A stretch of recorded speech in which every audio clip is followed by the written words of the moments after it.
충만한 기쁨이라는 제목으로 함께 말씀을 나누고자 합니다. 웃어라, 온 세상이 너와 함께 웃을 것이다.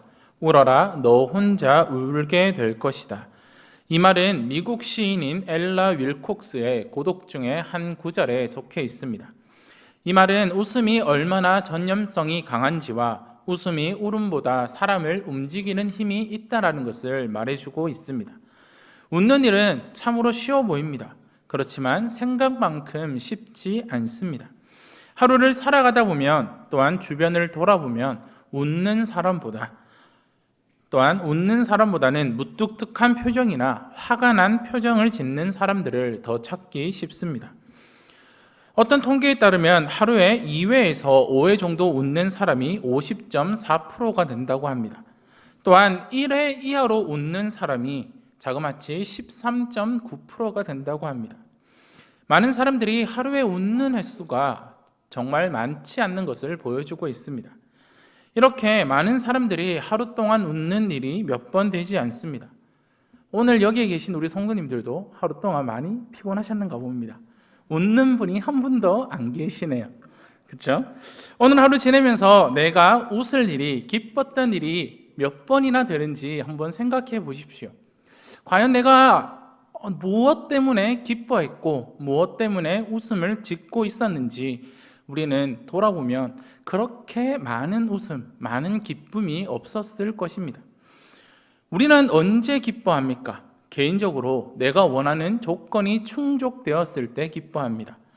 예상치 못한 유익이 생겼을 때 또한 기뻐합니다.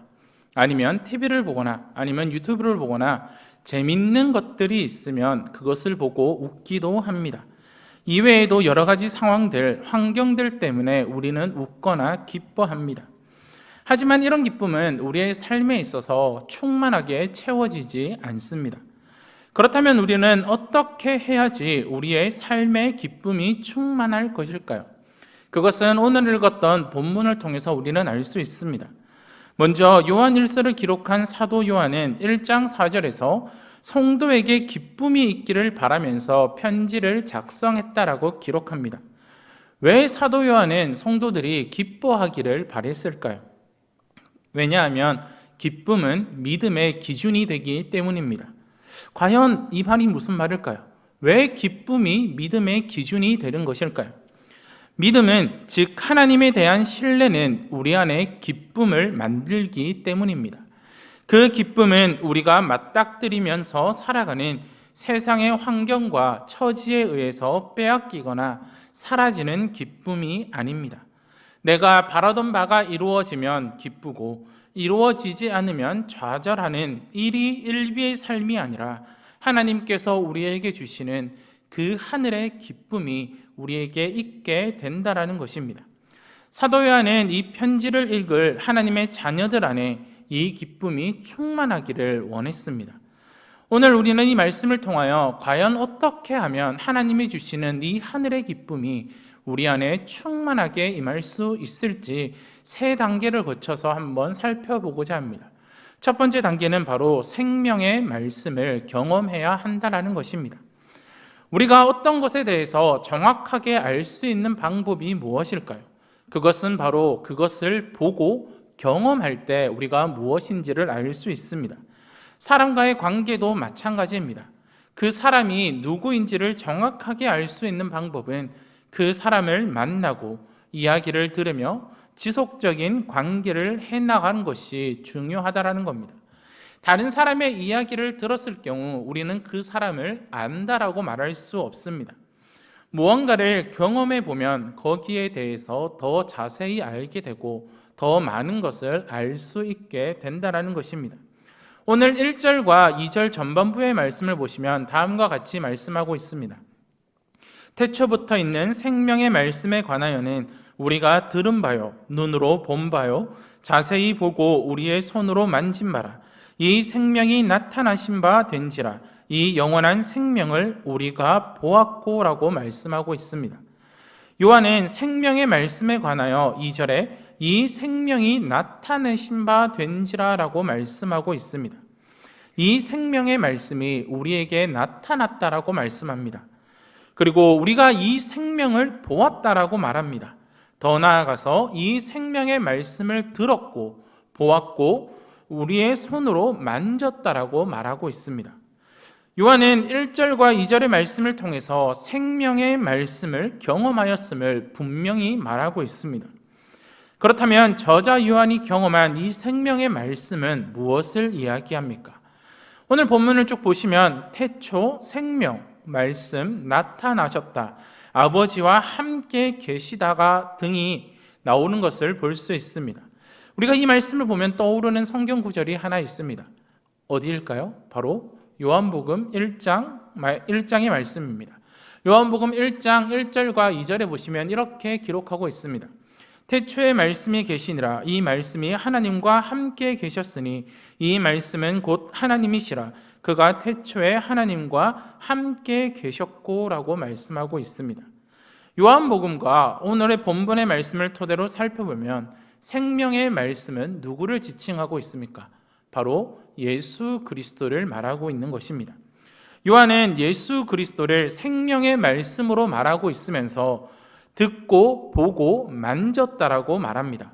다시 말하면 예수 그리스도를 그가 경험했고 알았다라고 말하고 있는 것입니다.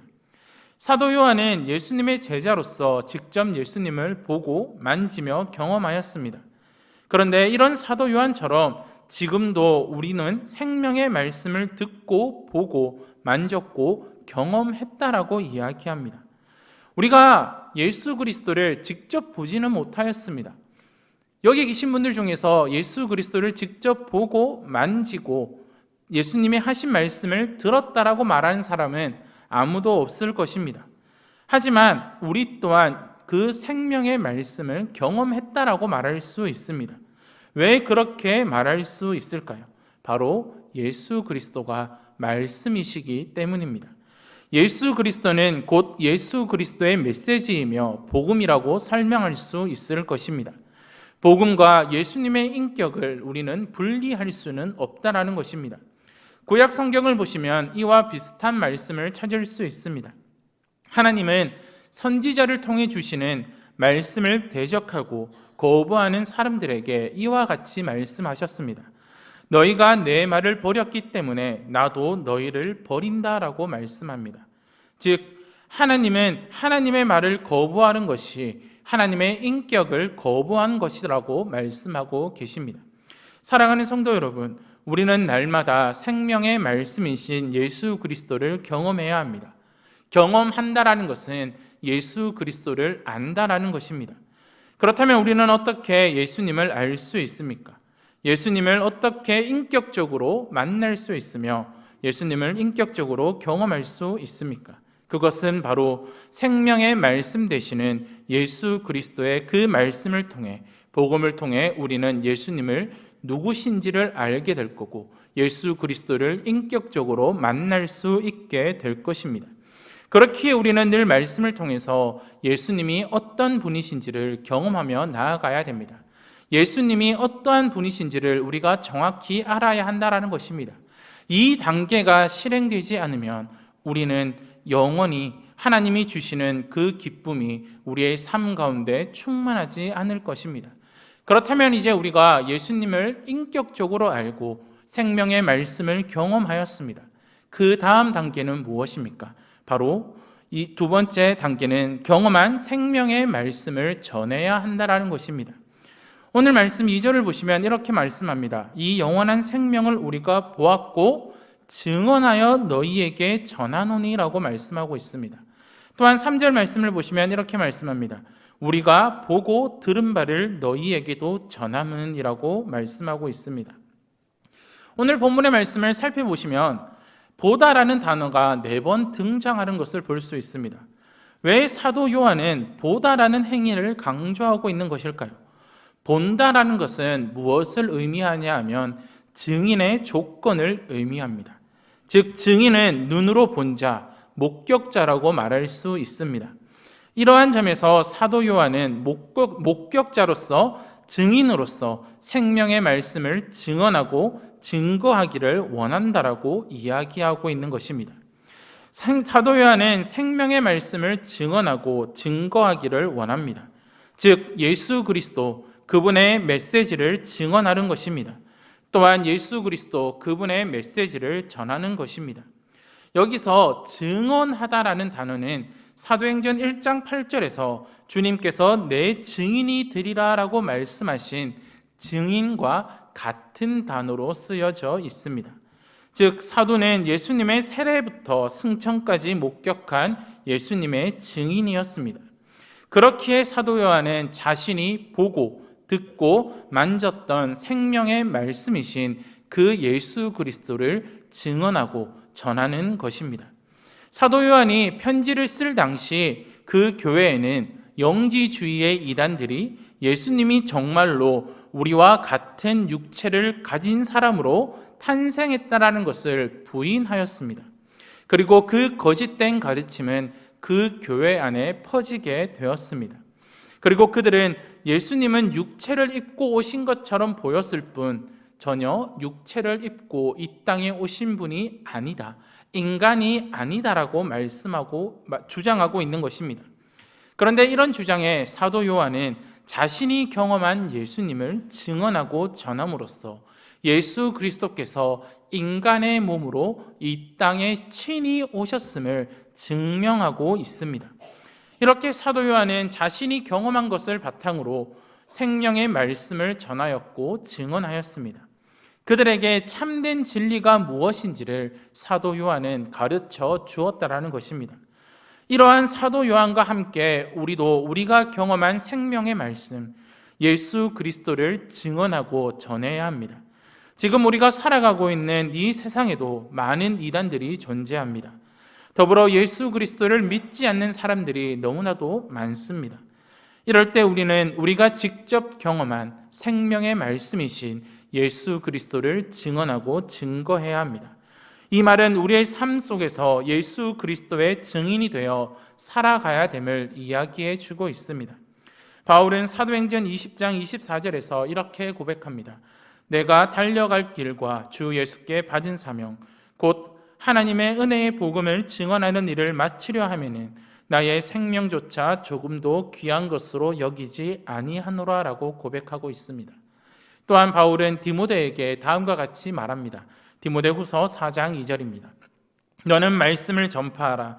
때를 얻든지 못 얻든지 항상 힘쓰라라고 말씀하고 있습니다. 바울은 복음을 증언하는 일에 나의 생명조차 조금도 귀한 것으로 여기지 않았습니다.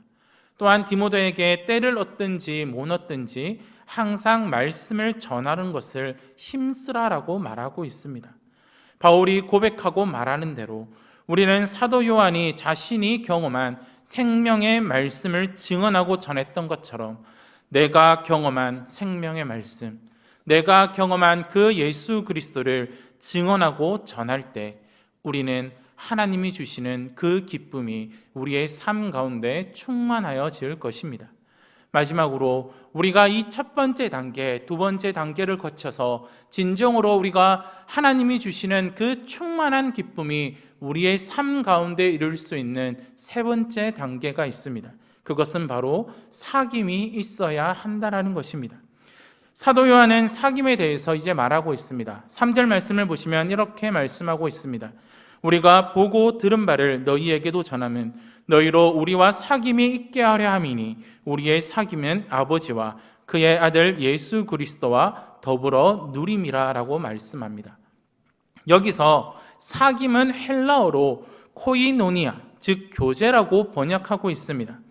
오늘 말씀에서 사도 요한은 너희와 우리와 사귐이 있게 하려 한다라고 말합니다. 그런데 과연 사도 요한이 그들과 사귐이 없었을까요? 교제가 없었을까요? 아닙니다.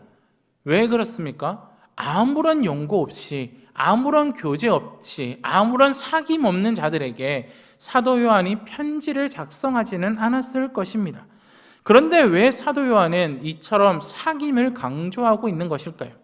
그것은 당시 교회 안에 있었던 영지주의의 이단들 때문에 거짓 가르침이 그들 속에 들어와 이 사귐에 금이 갔기 때문입니다. 성도들 간의 사귐에 금이 갔고 또한 하나님과 예수님과의 사귐에 금이 갔기 때문입니다. 그렇기에 사도 요한은 다시 한번 이 생명의 말씀을 전함으로 그들 가운데 사귐을 회복하고자 하였습니다. 그렇다면 우리는 어떻게 하나님과 사귐을 누릴 수 있습니까? 우리는 원래 하나님과 원수된 자들입니다. 하나님의 진노 아래에 있을 수밖에 없고 하나님의 저주 아래에 있을 수밖에 없는 자들입니다. 그렇기에 하나님께서 우리에게 하실 일은 저주와 진노밖에 없습니다. 그것이 그리스도 밖에 있는 사람들의 운명이라는 사실입니다. 이런 우리가 변하거나 행한 일이 없는데도 불구하고 하나님은 우리를 사랑하셔서 예수 그리스도를 이 땅에 보내주시고 그 예수 그리스도를 나의 주와 구주로 믿게 된다면 우리는 하나님의 자녀가 되는 은혜를 받았다라는 것입니다. 하루아침에 원수에서 자녀가 된 것입니다. 원수 되었던 자에서 어제까지만 해도 하나님의 진노와 심판을 아낌없이 받아야 되는 그런 존재였던 우리들을 하나님의 자녀로 삼아 주셨습니다. 로마서 5장 10절과 11절, 고린도후서 5장 18절에서 20절의 말씀을 살펴보시면 동일하게 말씀하고 있는 것이 하나 있습니다. 그것은 바로 우리는 하나님과 원수된 자였는데 이제는 하나님의 자녀가 되었고 하나님과 화목하게 되었다라고 말씀하고 있는 것입니다. 하나님의 자녀가 되었으니 하나님과 화목하게 되었고 그 화목을 통해서 사귐이 있게 된다라고 말씀하고 있습니다. 하나님과의 사귐의 관계에 들어간 사람은 하나님과의 사귐을 멈추지 않습니다.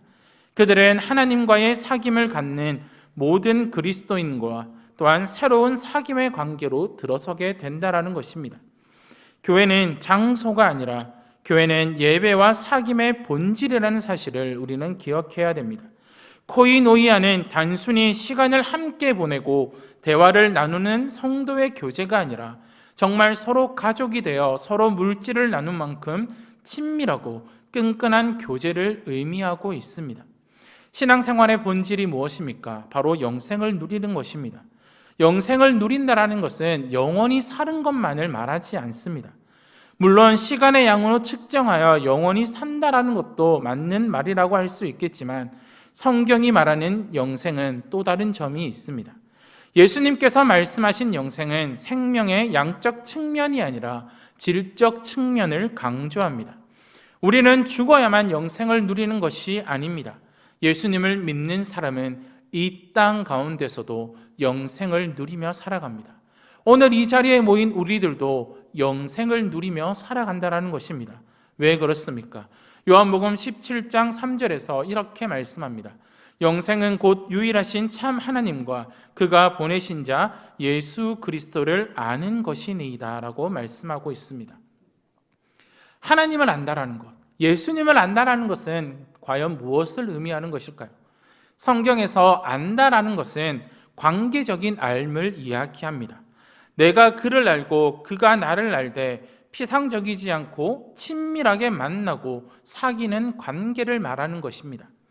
즉 영생을 누린다라는 것은 곧 하나님 아버지와 그의 아들 예수 그리스도와 함께 사귀는 것이 바로 영생이라는 사실입니다. 사랑하는 성도 여러분, 우리에게 이러한 사귐이 있습니까? 하나님과 누리는 하나됨, 예수 그리스도와 함께 사귀는 삶, 더 나아가 그리고 성도 안에서 서로 사귀는 삶이 우리 가운데 있습니까? 우리에게 이러한 사귐이 있을 때 우리는 우리의 삶의 기쁨이 회복되게 될 것이고 기쁨으로 충만한 삶을 살아갈 수 있게 될 것입니다. 이제 말씀을 맺도록 하겠습니다. 사도 요한은 1장 4절에서 이 편지를 쓴 목적을 다음과 같이 말합니다. 우리가 이것을 쓰면 우리의 기쁨이 충만하게 하려 함이라 라고 말씀합니다. 사도 요한은 이것을 쓰는 목적이 우리의 기쁨이 충만하기를 원해서 쓴다라고 하였습니다. 여기서 말하는 기쁨은 세상의 기쁨을 이야기하는 것이 아닙니다. 이 기쁨은 우리가 맞닥뜨리며 살아가는 이 세상과 환경에 지배되지 않고 오직 하나님이 우리에게 주시는 하늘의 기쁨을 이야기한다라는 사실입니다. 우리의 삶에 이러한 기쁨이 충만해야 한다라는 것입니다. 어떻게 하면 하나님께서 주시는 하늘의 기쁨이 우리의 삶 가운데 충만할 수 있습니까? 첫 번째로 생명의 말씀을 경험하는 것. 그것이 우리의 삶 가운데 있어야 합니다. 두 번째로는 우리가 경험한 삶을, 우리가 경험한 생명의 말씀을 증언하고 전해야 한다는 사실입니다. 마지막으로 우리가 생명의 말씀을 경험함으로 예수님이 어떠한 분이신지를 알고 하나님과 누리는 삶, 예수 그리스도와 사귀는 그 삶이 우리에게 있을 때, 더 나아가 그 생명의 말씀을 증언하고 전함을 통해서 성도들과 이웃들과 함께 사귀는 삶이 있을 때 우리는 하나님이 주시는 그 하늘의 기쁨이 우리의 삶 가운데 충만하게 될 것입니다. 우리는 이러한 삶이 우리의 삶에 있어야 한다는 것입니다. 감각적인 즐거움이 아니라 영원한 생명으로부터 공급받는 기쁨을 누릴 수 있게 될 것입니다. 그렇기에 우리는 늘 이러한 기쁨이 우리의 삶에 충만할 수 있도록 우리는 간절히 바라고 원해야 합니다. 그렇기에 우리는 예수님을 알아가는 일에, 예수님이 누구신지를 인격적으로 만나는 일에, 그리고 우리가 경험했던 그 생명의 말씀을 증언하고 전하는 일에, 더 나아가 하나님과 예수 그리스도와 함께 사귀는 삶을 살며 또한 성도들과 이웃들과 더불어 사귀는 삶이 우리 가운데, 우리 교회 안에 있을 때 하나님이 주시는 그 기쁨이 우리의 삶 가운데 충만하게 될 것이고 우리 교회 가운데 충만하게 될 것임을 기억하시고 늘 이 기쁨이 우리의 삶 가운데 교회 안에 충만하기를 소원하는 저와 우리 성도님들이 되시기를 간절히 소원합니다. 함께 기도하도록 하겠습니다.